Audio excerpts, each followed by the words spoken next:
Eu acho que das expectativas a gente já falou Do jogo, bastante.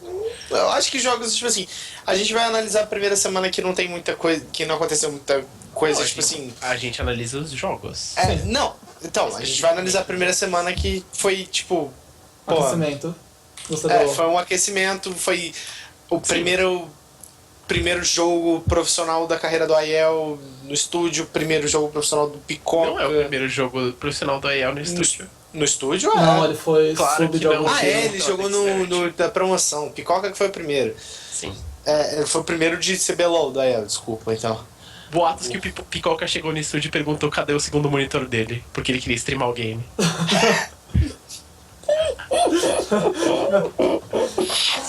E queria falar que teve Foi bom. certos momentos do jogo que foi digno de Rainha dos Bronzes, tá? Assim. Não, pra ser sincero, a maioria dos jogos do final de semana não foram bons. É que foi o A maioria dos aquecimento. jogos do final de semana não foram bonitos de assistir. Foi o aquecimento da temporada de aquecimento, sabe? Sim. Não, foi muito triste de assistir alguns jogos. Então vamos começar com o primeiro de PEN contra a NTZ. Vamos. Que a PEN conseguiu uma vitória depois de 31 minutos e 57 segundos. Sim, foi um jogo. O resultado final foi 1-1. A PEN ganhou o Sim. primeiro jogo e a NTZ ganhou o segundo. Sei lá, desse primeiro jogo, o que eu achei foi que, assim, o principal fator... Vamos falar rapidinho dos drafts. Ou das Brasília combos. Rengar. A PEN jogou com Malphite, Rengar, Lulu, Lucian e Brown. Eu quase falei Malphite, Rengar, Lulu, BRTT e Picoca, mas esses caras não são dois champions do jogo ainda. Então, quando você tem Rengar e Malphite, você tem bastante Disable e bastante Burst pra matar a backline, caso seja necessário. Uhum. E eles conseguem chegar na E é uma backline. composição extremamente boa quando você agrupa. E é uma composição que perde força quando você precisa splitar alguém, porque esse alguém vai ser o Malphite, a ultimate do Malphite é muito melhor usada em teamfight do que em split push num V1. E o principal dela é a iniciação rápida Com brute burst force do total. Malphite, sim. Sim. Sim, com Rengar e com Malphite. Enquanto a composição da INTZ tinha Fiora top, Elise jungle, Kassadin mid, Kalista The Carry e Alistar Support, que é uma das composições que encaixa no estilo de split push 1-3-1, com Fiora splitando numa lane e Kassadin splitando na outra. E basicamente o que aconteceu foi o Mylon e o Túlio conseguiram anular totalmente o Yang, que fez com que o split push da INTZ deixasse de ser viável, o 1-3-1. E no momento que a INTZ tinha que agrupar a Fiora para ela poder ser um pouco útil durante as teamfights, a PEN tinha vantagem do 5 contra 5. E tava muito na frente também. Mas mesmo assim, o principal erro da INTZ durante esse jogo foi deixar... Você falou sobre agrupar a Fiora, mas o maior erro da NTZ nesse jogo foi eles deixarem a Fiora e o Kassadin splitando um de cada lado e deixar 3 bonecos sem clear wave no meio, segurando o resto do time inteiro da PEN. Sim, a Kalista não é o champion ideal pra fazer um 3-1. Severe Comp. Sim. Não, você pega qualquer AD Carry com wave clear mais rápido do que a Kalista. Uma Severe nessa comp seria perfeito. Sim, seria perfeito. A Severe é viável, E até né? nesse... Certo? Deixa eu ver. Deixa eu ver Acho que sim. Acredito que sim. Acredito que sim. Acredito. Mas era a estratégia da INTZ, Luigi. Tipo, fazer o 1-3-1. A questão é que, independente de qual champion eles colocassem no mid, a The Carry, eles iam tomar dive N vezes de Malphite e Rengar. N vezes. Só que, como você falou, Kalista não tem o melhor wave clear do mundo. Então, um outro AD Carry talvez encaixasse bem. A Sivir encaixaria perfeitamente, porque ela teria o Spell Shield, por acaso acontecesse alguma coisa. Tem a ult pra se posicionar também. Sim. Encaixaria muito bem. Sim. E dá até uma ajuda pra Kassadin poder limpar o wave. Sim. Ela teria o Clear Wave necessário só pro 3-1. Sim, e o que aconteceu no fim das contas foi que o Yang terminou o jogo 1-5-10, que é sinal de um jogo onde você não conseguiu se impor na lane contra o Malphite. Malphite, que por sinal, fazendo justiça, não falando que foi um trabalho, o que foi um game ruim do Yang, mas Malphite é um pique excelente contra a Fiora, e o Mylon e o Túlio fizeram um trabalho excelente anulando o Yang dando split push no começo do jogo. Mas quando você tem um score de 1/5/10, quando o seu time pegou 14 assists e você 14 kills e você tem 10 assists de Fiora, significa que você tá agrupando mais do que você devia. E basicamente isso aconteceu porque sempre que o Yang tentasse dar split push contra o Malphite, o Mylon ia matar ele, porque ele não tinha mais condições de dar split push. E o que a PEN deveria, e o que a INTZ poderia fazer era coordenar sempre que colocando o Caçadin para dar split push contra o Malphite e a Fiora dando split push contra o Vento. Mas isso é extremamente difícil de coordenar comparando com a Fiora não ter um matchup tão ruim. E o que o Kakaroto falou é muito real. Se você tem core, que você tem wave clear e você tem dano mágico contra o Malphite. E Shred Armor. Mas, sim, e só ia gerar um pequeno problema, que considerando que o Yang não tava forte, o Malphite ia poder buildar a Magic Resist a dar com pau, já que o Yang não tava forte, ia ser o suficiente. Mas óbvio, tipo, não dá pra você picar com base no que, sabendo no que aconteceu durante o game, óbvio.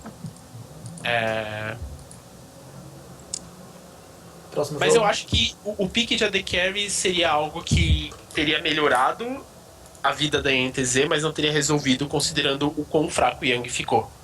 E a chave do 1-3-1 é você ter os seus dois solo laners fortes. E senão você não consegue fazer nada no split push. Sim. E foi um jogo relativamente seguro do Picoca, pra falar do cara que estreou. Ele teve alguns erros pequenos, o controle de visão da PEN ficou basicamente na mão do Túlio de Rengar, ou seja, o controle de visão da PEN foi não muito bom, pra não falar horrível. Mas eles jogaram bem, assim, o primeiro jogo eles foram bem seguros. Mais alguma coisa desse jogo? Ou podemos pular pro segundo? Não, pode passar pra próxima. Próximo. E aí no segundo game é o game que a NTZ ganha, e eles têm uma composição um pouco não, muito diferente em relação ao que eles fizeram. Eles têm Ryze, Trundle, LeBlanc, Kalista e Thresh. Então, quando você tem Ryze, LeBlanc e Thresh, você tem muito Disable Single Target. Então... é real, Kakaroto. Tipo, se eles jogassem de acordo, seria muito mais útil. Mas voltando. Quando você tem Ryze, LeBlanc e Thresh, significa que você tem muito Disable Single Target. E você também tem o Revolta de Trundle, que também é basicamente dano Single Target. Então você pode fazer uma composição de Pick-Off, ou uma composição de Kite, onde você usa o Ryze pra basicamente proteger a Kalista, e a LeBlanc pra tentar assassinar alguém na backline. E o que aconteceu, de fato, foi que a INTZ usou um estilo mais puxado pro pick-off, porque, de novo, o Yang quer dizer, dessa vez o Yang conseguiu uma vantagem em cima do Mylon do top, então muitas vezes o Yang estava pressionando uma side lane. Muitas vezes o Yang estava pressionando uma side lane que forçava uma rotação da PEN, e aí a PEN era pega e gerava um pick-off e gerava um objetivo maior. Eu vejo que nesse segundo jogo foi um pouco que a bot lane da INTZ ficou mais à frente da PEN, e no top eles ficaram iguais, mas como a bot lane da PEN... Quando o Ryze alcançou o Rod of Ages com 23 minutos... Sim. XD. E... mas a chave do jogo foi de fato que sim, eles conseguiram dominar a botlane da PEN fez 0/7/1 somados. A botlane da NTZ conseguiu garantir que eles ficassem com os dois primeiros dragões. O segundo não tanto, mas o primeiro é importante. E aí quando eles conseguiram fazer o segundo, eles subiram pro top e jogaram essa diferença em cima do Mylon. Sim. Foi um jogo que a NTZ jogou o mapa muito bem. Uhum. E isso é importantíssimo ressaltar. A NTZ jogou o mapa muito bem. Eu ainda senti um pouquinho de. Eu senti um pouquinho de falta de controle no mid, considerando o matchup.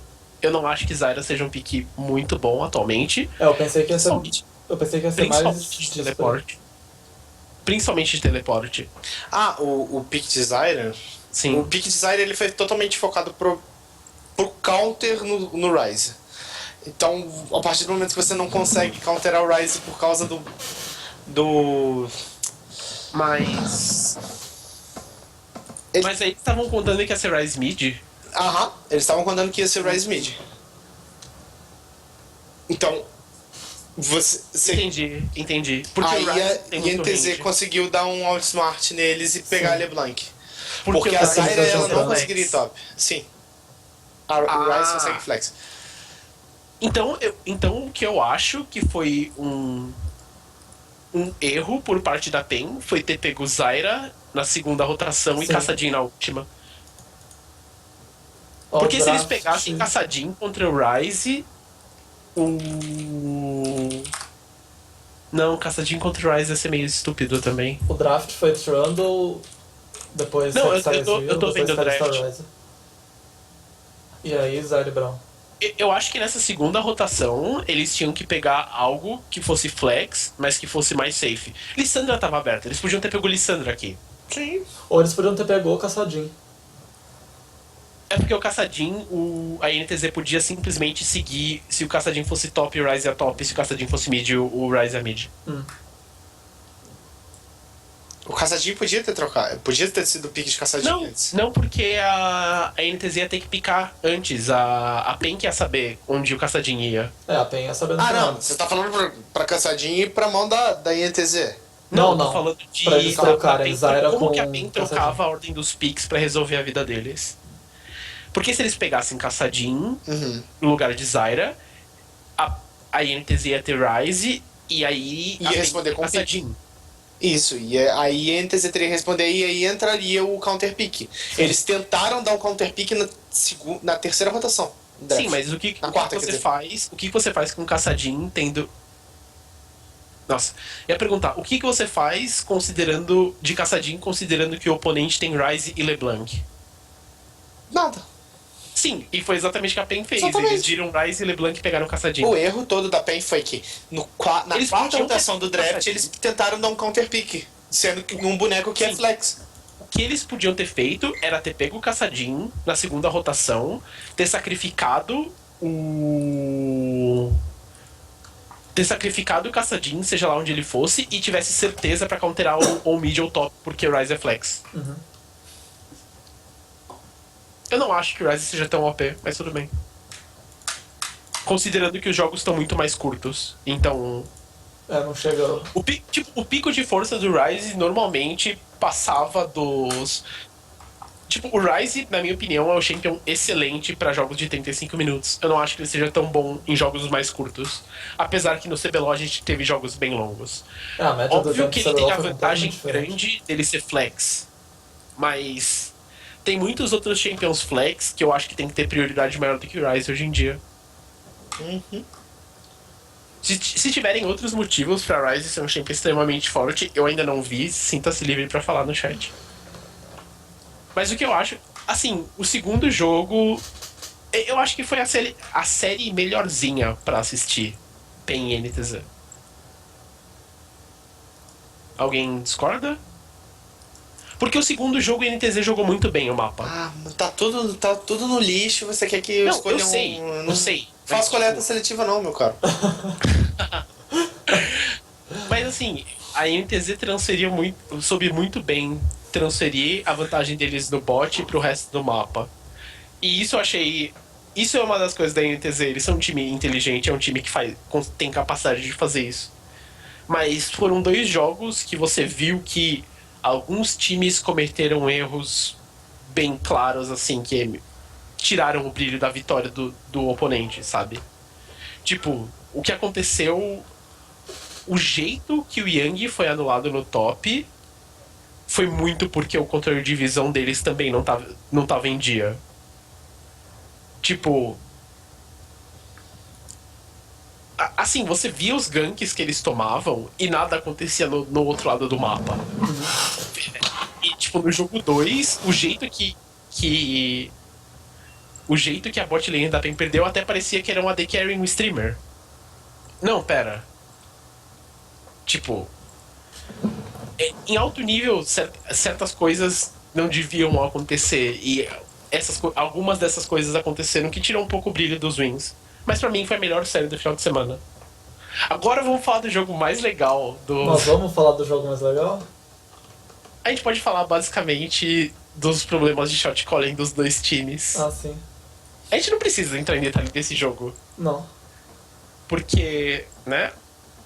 O que dá pra falar, dá até pra agrupar os dois, é que a CNB em ambos os jogos tinha uma vantagem bem grande e não conseguiu fechar o jogo em nenhuma das duas situações. Uhum. E isso é aquilo que eu tinha falado mais cedo quando a gente estava falando das expectativas. É o problema de você ter um time que não consegue traduzir o conhecimento do jogo e o conhecimento da comissão técnica em game. Tipo, você via a CNB não conseguia fechar o game. Eles não conseguiam fechar o game. Tipo, e também eu acho que tem a questão que em várias situações eu acho que a CNB tinha a abertura de ganhar o jogo. Eles tinham uma vantagem tão grande que eles podiam simplesmente fechar. Só que eles tinham. O jogo chegou num ponto que o time que ganhasse uma fight de forma mais convincente ganhava o jogo. E o que eu senti foi que a CNB, quando eles estavam com o controle do jogo na mão, eles tinham medo de perder uma fight e medo de perder o jogo. Uhum. E por isso que por isso que no fim das contas o jogo durou 1h, 13 minutos e 14 segundos de Sim, sofrimento. eles tentavam garantir tudo que eles conseguiam pra não ter essa chance, sim. só que eles não conseguiam garantir tudo. Sim, o que a CNB tava. O que eu entendi do short calling da CNB foi: eles estavam tentando achar uma abertura onde tinha uma condição que era 100% vitória. Uhum. Só que chegou num ponto de. Cara, em um jogo de 60 minutos, vai chegar um ponto que você vai ter que fightar pra terminar o jogo e quem ganhar a fight vai ganhar. E a CNB nunca, tipo, tava disposta a puxar o gatilho e forçar uma fight onde eles tinham iniciativa e talvez eles ganhassem. E, tipo, a Operation Kino tava na defensiva. Eles basicamente, tipo, ficavam esperando a CNB forçar um play. Até um ponto que a CNB forçou um play e não deu certo. Tipo. Aí no final, tipo assim, eu acho que, sei lá. Eu fico meio em dúvida sobre o fato da Operation Kino ter surpreendido ou da CNB ter sido surpreendida. Assim, não sei se ficou claro. Da Operation Kino ter surpreendido as expectativas ou da CNB ter perdido o jogo por ela mesma, sabe? Eu acho que esse foi um jogo que a CNB perdeu por ela mesma. E óbvio que já rolou um hype de tipo, em dia de confronto de PEN e NTZ, quem surpreende é Operation Kino. Num jogo que a CNB jogou muito mal. Tipo, não foi, a Operation Kino surpreendeu por causa do resultado, mas ela não surpreendeu por causa do gameplay deles. Inclusive, aquela build maravilhosa do... Sim, a CNB teve problema de build do mundo com 3 itens de armor contra Lissandra, Elise, Victor, Miss Fortune, que dá dano mágico no E. Ele tinha 3 itens de armor. Ele tinha Randuin, Sunfire Cape, Thornmail e o Armog. Ele tinha só um item de Magic Resist, que era a Spirit Visage. Tipo, a build não foi eficiente, mas o principal ponto desse game, na minha opinião, foi o shot calling deles, que foi muito... Faltou iniciativa, melhor jeito de colocar. E tipo, é da natureza do shot caller. O shot caller, ele tem que ser o cara que vai falar: a gente vai fazer isso e vai fazer agora. E é o cara que tá disposto a correr riscos. Inclusive, e era um time com um pouco de iniciativa, né? Sim. E pelo que o Kakaruto falou no chat, o shot caller da CNB é o Yoda. Então, tipo... É o Kerr. Não, então... Independente de quem seja, o shot caller tem que ter a personalidade de ser um cara que está disposto a correr riscos e sabe dos riscos que ele tá se enfiando. Tipo, ser shot caller não é falar, não, vamos forçar uma fight aqui. E ter essa iniciativa e ter essa determinação. Você tem que também saber dos riscos. Muitas vezes forçar a fight não é o certo. Mas o short calling deles falta iniciativa. Não é que falta saber os riscos. Óbvio que eles sabem dos riscos. Se eles não soubessem, eles estavam forçando as fights igual um bando de retardado e teriam perdido o jogo. Eles jogaram de forma tão defensiva porque eles sabiam que perder a fight era perder o jogo. Mas precisa de alguém que está disposto a correr um risco, mas que pode transformar o risco numa vitória. E o jogo 2 foi um jogo que estava muito mais limpo por parte da CNB, só que aí entra a natureza do patch de que antes, se você perdesse um jogo aos 45 minutos, perdesse uma fight aos 45 minutos, era o suficiente para dar o GG. Hoje em dia, tipo, se você perder uma fight aos 30 minutos, é o suficiente pra você perder o controle do jogo. Sim. E foi o que aconteceu nesse jogo. Tipo, a CNB tinha controle, aí a Operation Kino conseguiu ganhar uma fight aos 30, e aí eles conseguiram carregar o jogo e pegaram... They got the momentum, como diriam os casters, essa palavra tão bonita que eles adoram. E eles conseguiram, tipo, fechar o jogo. Eu acho que nesse ponto a Operation Kino mostrou uma força que a CNB não tem, que é ter alguém que tá disposto a falar, a gente tem uma vantagem, a gente vai ganhar o jogo agora. E tá, tem riscos, mas a gente tá disposto a... A gente tá disposto a sofrer esses riscos. Tipo, enquanto a CNB não. Você viu... Se você for ver o gráfico de Gold, a fight que a Kino ganha, se não me engano no Dragon, ou é uma torre... Eu não lembro qual fight que a Kino ganha. Eles ganham uma fight e a partir dali eles jogam, tipo, pé no acelerador e fecham o jogo, sabe? Isso é o que falta no CNB. E isso acontece porque eles têm um professor. Mais alguma coisa desse jogo? Eu vou fazer um mini intervalo. Aí enquanto vocês falam do delicioso game de G3X e Cage. Preciso voltar em um minutinho. Ok? Ok. Ok. G3X e Cage. G3X e Cage. Foi o único jogo que deixaram tão quente aberto. E eu acho que foi a única série... Eu vou discordar do Foquinha, que ele falou sobre Pain ter sido a melhor série. Eu acredito que G3X e Cage foi a mais decente a ponto de competitividade. O Snows tinha toda uma preocupação com o Snows, a estreia dele na Jungle pelo CBLOL. Também, que a gente mesmo mostrou agora no começo do programa. Oi, tá robô. Oi. Pronto, voltou. O que você tinha falado? Que a gente mesmo mostrou no começo do programa. Mas no primeiro Tinha jogo ele jogou muito bem. Ele conseguiu criar jogadas, ele abriu espaço pro time dele, só que não foi suficiente. Por quê? Porque a Cage foi tudo aquilo que eu tinha falado antes. A Cage sempre tinha uma carta na manga. Era uma jogada, era uma rotação, era um flanco, qualquer coisa eles conseguiam, tipo, abrir um espaço. E eles começaram um snowball muito grande, tipo, muito grande mesmo. Sei lá, o Weza ficou absurdo. O Weza destruiu o jogo. Eu lembro de uma jogada no final do jogo, cara, que foi sem brincadeira. A Tristana do Weza deu 3 hits na Fiora, a Fiora ficou com 7 de HP e morreu pro Red. Foi tipo... Foi uma coisa absurda de quão grande o snowball foi.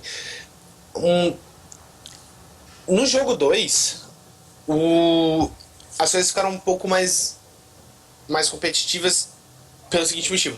A G3X meio que se consertou um pouco e depois ela passou a dar um pouco de trabalho pra Cage, só que tinham certas... Foi o que eu falei, tinham certas jogadas que era tipo... A Cage estava dentro da base da G3X, a G3X estava dentro da base da Cage, não sei, estava acontecendo... O jogo voltava por alguma maneira, eles conseguiam voltar o jogo. Era inexplicável. Então, é por isso que eu considero que essa foi a mais competitiva.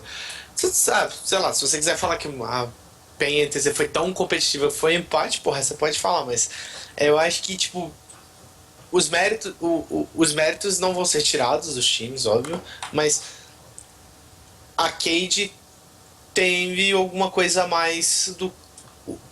A Cage G3X... Pera. Cage G3X teve alguma coisa a mais do que PEN NTZ tiver nos jogos.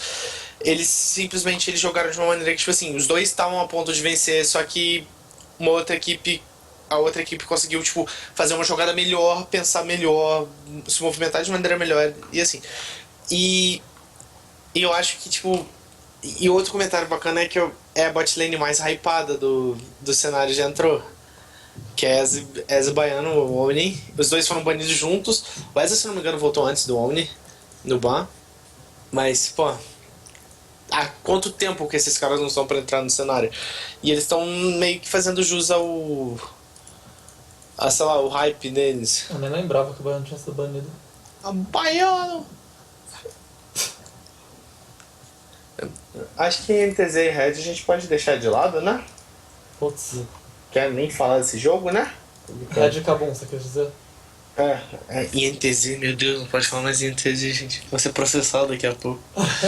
A Riot vai banir a gente. Uhum. Não basta sabotar o KDA 2 vezes, ela vai banir a gente por falar Red. Falar Filhos da- NTZ Red.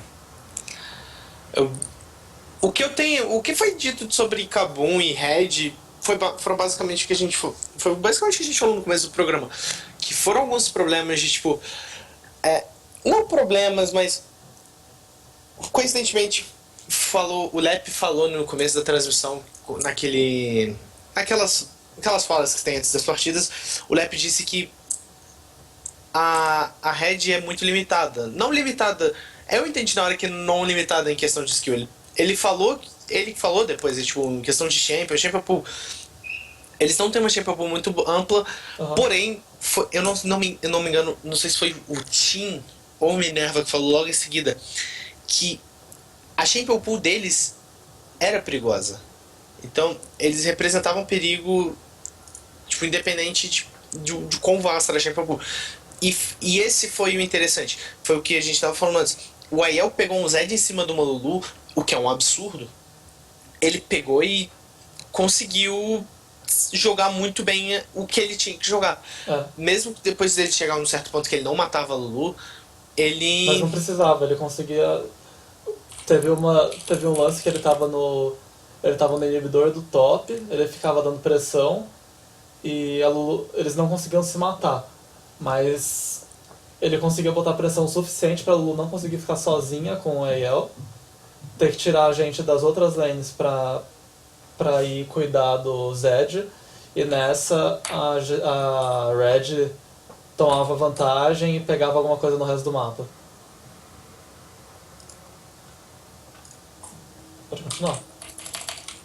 Só um minuto. Então, o que tinha... O que ele conseguia, tipo assim, ele conseguia passar a movimentação básica do Zed, por exemplo, que era fazer do Zed top. Fazer o split push, ele conseguia fazer isso perfeitamente. Ele conseguia fazer, tipo, qualquer coisa. O resto do time dele conseguiu jogar com uma tranquilidade absurda. Não foi um jogo com muitas mortes, não foi um jogo... Mas foi um jogo extremamente tático. Foi um jogo em que as equipes se movimentaram de maneira, tipo assim, de pressionar uma parte do mapa para poder tirar a pressão de outra. Foi tudo basicamente nisso. E a gente comentou também um pouco sobre o Minerva antes, que o Minerva fazia o que o Minerva fazia de Amumu na outra temporada inteira. Ele poderia ter feito esse jogo e daria muito mais certo, porque você conseguia...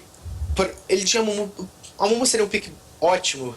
Por exemplo, ele ultava, o Victor ultava em cima, ia cair ult da DMF. Sim, ia cair Lulu por cima, rasgando o negro no meio, Alistar combando. Só que agora que a Mumu tá viável, tá mais viável, ele resolveu pegar um Gragas que não tá tão bom assim. Quer dizer, não que a Mumu esteja mais viável agora, mas a Mumu era um pique que encaixava bem especificamente nessa comp. E ano passado, enquanto o pique foi ruim durante o ano inteiro, ele pegou, sei lá, umas 5 vezes a Mumu. E nessa vez, que era a vez que ia funcionar, ele resolveu pegar Gragas e eu não entendi. E aí eu não vou nem fazer a crítica diretamente ao Minerva. Quer dizer, eu vou fazer a meia crítica ao Minerva, porque eu não posso criticar 100% o jogador falando que não, a culpa é dele, porque ele jogou com o Champion. Sendo que existe uma coisa chamada Coach, que é o responsável pelos picks e bans. ok, é metade da culpa dele e metade da culpa do coach. E eu digo que é metade metade porque o coach que tá lá não é o coach deles, não é o Peter. É o analista que tá É um analista. Só que o analista joga League of Legends. Tipo, o analista conhece League of Legends o suficiente. Tipo, se você pega Miss Fortune na primeira rotação, você não devia pegar Gragas na segunda. Tipo, eu não sei qual que é o ponto de você pegar Miss Fortune na primeira rotação e Gragas na segunda, a não ser... A única coisa que eu vejo é... Isso é viável quando o seu jungler tem uma champion pool extremamente rasa e ele não quer jogar de Amumu. Tipo, eu não consigo justificar o draft da Kabum no primeiro game. Tipo, eu não consigo. Não faz o menor sentido o Gragas ali. E você lembra quando ano passado eu sempre fazia? Não, é muito fácil você falar: ah, essa comp tá ruim, muda 3 picks. Eu adoro fazer o jogo de conserte o draft fazendo uma mudança. Essa é a definição de conserte o draft fazendo uma mudança. Tipo, você muda o jungler. Tipo... Gragas ali foi um pick que não fez o menor sentido. Gragas foi um pick que eu não entendi. Não entendi mesmo. E quando eu cheguei, vocês estavam falando que o Aiel tava usando super bem o split point do Zed, apesar de ele não ter pressão de kill na Lulu, etc, etc. Isso. Sim, a única questão que a gente comentou antes de começar, óbvio, é que aparentemente Lissandra não é flex pra Kenneth, porque... Sei lá, o Aiel não joga de Lissandra, parece. Sim, E eles porque... ficaram o Zed, que não é um pique bom contra o Lulu, na teoria, né? Porque o que acontece é que... Você tem Lissandra. É o primeiro flex que é picado. E você vê a Kabum fechando o draft deles com Victor e o Lulu. Então você sabe que é Lulu top e Victor mid. O que você pode fazer é pegar a Lissandra e colocar no top e counterar o mid. Ou você pegar a Lissandra, colocar no mid e counterar o top. E o que a Red fez foi, pegou a Lissandra, colocou no mid e colocou o Zed contra a Lulu top, onde o Zed nunca vai conseguir matar a Lulu por causa da ultimate da Lulu, que basicamente anula o potencial de kill dele. Óbvio, o Aiel jogou muito bem de Zed, ele joga bem de Zed e ele jogou o split push bem. Mas eu acho que teriam picks muito mais adequados pra você colocar no mid contra Victor ou no top contra Lulu. E o fato de que eles jogaram nesse setup mostra que eu acho que tanto a Aiel quanto o Brucer tem alguns problemas com a pool, ou eles estão muito confortáveis com esse setup, o que é meio estranho. É meio estranho você, tipo, ah, não, por mim tudo bem jogar de Zed contra o Lulu. Sendo que você pode pegar, tipo, Zed contra um matchup melhor. E você fala, não, tudo bem, dessa vez eu não vou jogar de Zed, eu vou jogar de outra coisa top. E joga de Lissandra mid contra Victor. Eu não sei. E sobre... Não, tipo, Gragas e... Eu não vejo a força de você pegar Gragas e MF. Tudo bem, você tem a força de Gragas contra Alistar, mas aí você não pega MF. Tipo, Gragas contra MF é bom se você tiver um segundo disable, não? Tipo, você não pode pegar simplesmente Gragas com MF. Você tem que ter Gragas, Brown e MF, por exemplo. Ou Gragas, alguma coisa e MF. E essa alguma coisa ter disable em área. Gragas é legal pra sanar um pouco do fato da MF não ter flash e pelo fato que a ultimate dela faz com que ela fique imóvel. Eu vejo a força dessa interação dos picks, mas você tem que ter alguma coisa pra compensar. Você tem que ter algum disable em área pra preparar a ultimate da Miss Fortune. E isso faltou.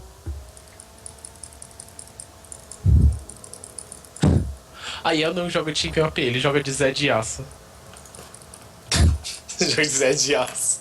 Zed, Yasuo, Riven, Vayne, ele sim. O exódio do pessoal Gold achando que o boneco faz com que você suba de ela. Essa foi a última série? Foi. Ah, tem o último jogo, não? Tem o último jogo ainda, mas é a última série. Ah, tá. É verdade, é verdade. Sei lá, mas esse jogo foi, tipo, pixie buns meio estranhos. Por causa do Zed, da Lissandra não flex do Zed. E do Gragas com a Miss Fortune. Vamos pro último game, então. O último game do primeiro final de semana. Aham. Que aí eu... Assim... O que eu achei muito estranho...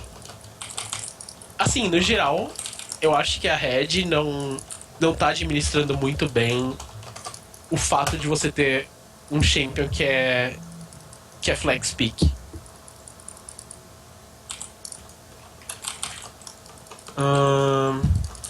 E aí eu vou explicar por quê. A Red tava no time azul nessa série e eles dão um first pick no Trundle. E o legal do Trundle é que ele é muito bom contra tanks e ele é muito bom porque ele pode ser jogado em mais de uma role, como foi visto nesse jogo. Normalmente ele é picado de suporte, mas ele também é viável jungle e dependendo do matchup ele é viável, relativamente viável top. E o que aconteceu foi... A Red dá first pick no Trundle, e isso é meio estranho, porque o máximo potencial do Trundle, ele existe quando você tem um tanque pra você roubar os stats. Mas como o Pilar cria um poder de zona muito grande, Trundle é excelente em oposições de siege. Então, assim, você não vai ter o máximo do potencial do Trundle picando ele de cara, porque aí o outro time vai fazer exatamente o que a Kabum fez, picar nenhum tanque pra perder os stats. E vai livrar a cara com isso. Mas o Champion não é bom só por causa disso. E, como eu disse, ele é bom em composições de siege por causa do Pilar. Então tudo bem, eles pegaram o Trundle logo de cara. Só que qual que é o problema? A Kabum responde os picks com Lissandra e Kalista, e logo em seguida o que a Red faz é pegar a Alistar. Que basicamente tá falando, esse Trundle não é suporte. Eles cancelam o flex pick do Trundle pra... Sim, tipo, sim. A não ser que eles consigam flexionar o pick pro top também. Não dá. O que eu não vi nesse patch ainda. Mas ele startup tem muita gente falando. Ah, mas eles jogaram no 5.24 também, né? Também. Tem Também. isso. E aí eles pegam Alistar e Tristana. Tristana é uma ótima... Assim, a composição faz sentido, porque você tem o Trundle pra poder zonear, o Victor que tem um potencial de zone e certo potencial de poke com laser, e a Tristana que é uma ótima AD Carry pra Siege. A composição deles funciona bem. Você tem o Trundle pra controlar a zona, o Victor pra controlar a zona da poke, Tristana pra bater na torre, a Alistar pra dar peel e a Fiora pra dar split push. A comp deles funciona. Eu só acho que eles poderiam mudar a ordem que eles pegaram as peças e ter um resultado até melhor. Porque eles estão basicamente anulando a característica e a vantagem de você ter um flex pick logo de cara. Eles iriam com o quê? Tristana e Victor? Não. Na terceira rotação? Porque eles pegaram o Victor porque, antes da assim, LeBlanc de qualquer jeito. Sim. É porque o E que eles se você deixarem- pegar Victor logo de cara... se você pegar Victor logo de cara, te deixa exposto a muitas coisas. Quer dizer, considerando que eles pegaram esses 5 Champions, a ordem foi a melhor possível, mas eu acho que eles podiam ter outras alternativas. Tipo, eles pegaram Trundle, e aí depois eles pegavam Tristana. O que eles podiam pegar no lugar do Alistar? Eles podiam ter pego... Eles podiam ter pego Fiora. Até. Porque eles nunca iam saber se era a Lissandra top ou mid. Eu não sei. Parando pra pensar, eu acho que o jeito que eles picaram, no contexto... Considerando que o resultado final são esses 5 Champions. Sim. Essa é a melhor ordem. Sim. Mas eu acho que se eles fizessem, por exemplo, Trundle e na segunda rotação Fiora mais Tristana, eles poderiam ter pego ou um jungler mais adequado ou um suporte mais adequado pra comp. Ia ter uma comp parecida ou melhor. Porque eles poderiam, por exemplo... Porque se eles pegassem Fiora e Tristana, eles iam saber o que eles iam picar contra Thresh. E eles poderiam pegar Trundle contra Thresh. Ou falar, não, ok, eu quero Trundle Jungle.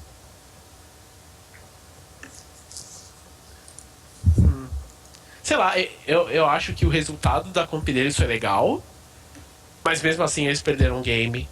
Mas isso foi porque a composição da Kabum foi. Esse foi um draft da Kabum que encaixou muito bem. E esse é um draft que é um dos melhores exemplos de como que você lida com. Como que você funciona num draft com flex pick. Você dá primeira rotação no flex pick. Sim. A Lissandra flex pick o quê? Mid e top. Então você não pega até a sua última rotação o mid ou o top. Uhum. Considerando que a Lissandra é mid, você não pega o top. Considerando que a Lissandra é top, você não pega a mid. Sim. Tipo. Então eles abrem o pick com. Eles abrem o draft com Lissandra, que é um flex, e Kalista, que é uma DK excelente. O grande problema de quando você pega a Lissandra e quando você pega a Kalista é que basicamente você tem que colocar a Lissandra top, ou pegar a Lissandra top e colocar algum mid laner com wave clear, ou você ter uma composição sem wave clear. Isso é tipo fato.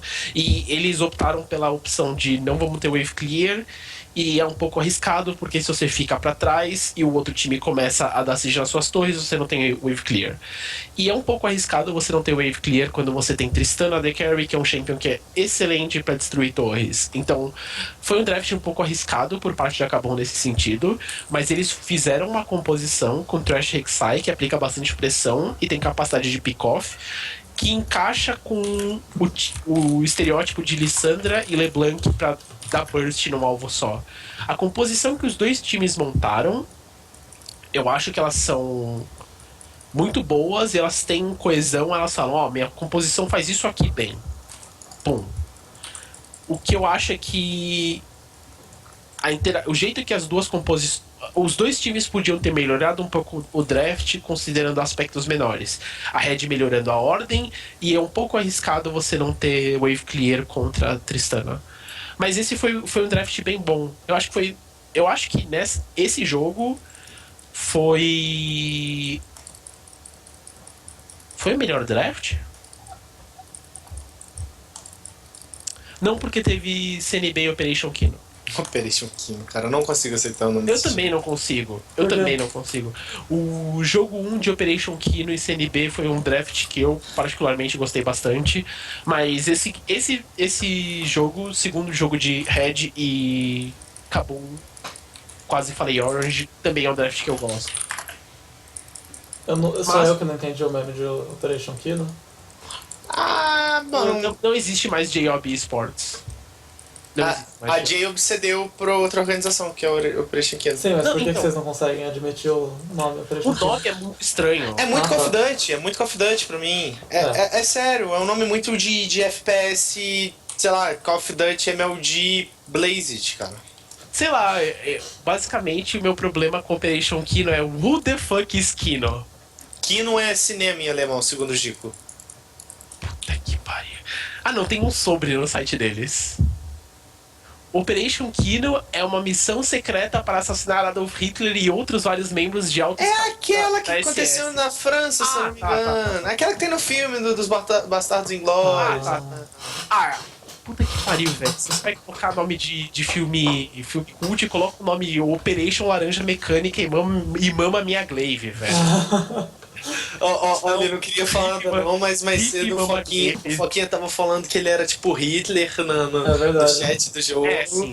Então o Operation Kino tá aí pra desbancar o Foquinha esse ano. É isso, confirmado. Inclusive tem por falar em Hitler, tem um board game que vai sair que chama Secret Hitler. Já saiu, não já? O que o Kakaroto falou é real. A J-Ob ligou o modo Curse e agora a J-Ob patrocina a Kate. Isso é bem importante. Eu acho que esse é o ponto mais relevante. Tipo, se você tem o objetivo de patrocinar vários times, aparentemente você também não pode, tipo, eu sou dono de um time e patrocino outro. Então acho que eles tiveram que fazer isso também. Justo. Agora, vale mais você patrocinar Arcade, Operation Kino ou você ter um time com seu nome? Tempo! Depende, né? Depende do seu time, né? É, eu não sei. Mas isso é outra história. Sei lá, eu acho que os times Red e NTZ sofreram do boicote que eles tiveram de Screen. A PEN acabou de fechar a lineup. Então isso Suporte na significa que, tipo, suporte. assim, eu acho que muito dos jogos dessa semana não terem sido bons é por causa do boicote e porque a PEN acabou de fechar a lineup com suporte que não tem suporte. O que nos sobra de CNB, G3X, Kabum, Cade não, porque eles chegaram. Não, eles chegaram faz tempo do bootcamp. Cade e Operation Kino. Esses seriam os 5 times que teriam que, tipo. Que já estão mais estabelecidos. Mas assim. G3X. Sem shot caller. Com... Não, quer dizer, eles têm o Snows, eles têm shot caller, eles têm o Alox. Assim, na minha opinião, os times com mais potencial, considerando. Desconsiderando Picoca na PEN, ok? Para mim, assim, os times que iam disputar o título desse CBLOL iam ser PEN e NTZ de novo. Só que no momento que, tipo, a PEN teve que jogar com Picoca e a NTZ não tinha com quem jogar, baixou muito o nível dos jogos. E eu acho que por isso que essa semana foi muito doloroso de assistir. Tipo, essa semana foi muito triste de assistir. Foi mesmo. Mas aí, semana que vem ainda temos esperança. A gente tem NTZ Red versus NTZ. Não, pera. A gente tem Red Kennedy e NTZ. Cade Stars e CNB. Operation Kiko e G3X. Que tem acabou. Você não viu o host das imagens que era tipo, as lineups do CBLOL 2016 e tem tipo Flumi NTZ, Operation Kiko, Operation Banil o imbecil do chat. Quem que é o imbecil do chat? Olha o banner que o amiguinho fez. Ah, tá. Desnecessário. Sim. O nick dele é bom pelo menos, é Small Dick Lovia, tipo. Tá, faz sentido. Dos jogos da semana, mais alguma consideração, senhores? Minha consideração é esperar a próxima semana pra saber o que vai acontecer. E o problema é que são só 7. São só 7 semanas, né? Sim. Esse é- Então, são 6 São semanas. 6 né? porque tem uma super Week. semana. What the fuck? Super Week é a pior coisa que existe. Tipo, as piores coisas que existiam no LCS: Auto Relegation e Super Week. A Riot Brasil falou: gimme. Gimme. Eu quero o pior da história do LCS. Tipo, Fuck you, boys. tá, a gente tem mais 1, 2, 3, 4, 5 semanas. Então, o que. Vamos usar a palavra nova aprendida pelos amiguinhos casters. Tiro curto. Tiro curto. Por ter uma Super Week, é o tiro curto do tiro curto. Porque vai ser muito rápido esse CBLOL. Vai ser muito rápido. Se você parar pra pensar, a gente tá em dia 18 de janeiro. O último dia de Super Week é dia 29 de fevereiro. Daqui 40 dias acabou a fase de grupos. Vai do ter jogo CBLOL. no carnaval? Vai. Putz.